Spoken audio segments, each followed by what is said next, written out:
Welcome to Man Does Tech, where I solve the problems you didn't even know you had. You'll begin by confirming prerequisites: a Google account and working internet. Once confirmed, unlock your device and open the Google Play app. Tap the round profile icon in the top right. If you already see an account listed, check it, make sure it's the correct email. If not, choose Add Another Account. These are the very first actionable steps.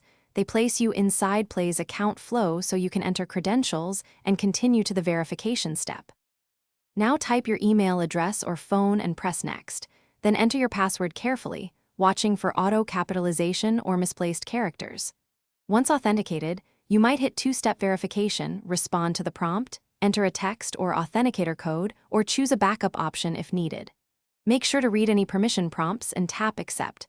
This tells Google Play which account access you're granting. Once done, the app links the account so purchases, installs, and settings sync. Finish by confirming the account is visible under the profile menu. Check sync and payment settings if you plan to buy apps.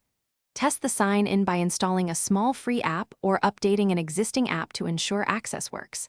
If something goes wrong, like sign-in errors or a loading loop, clear the Google Play Store cache and data, then restart the app. That often resolves token or sync glitches.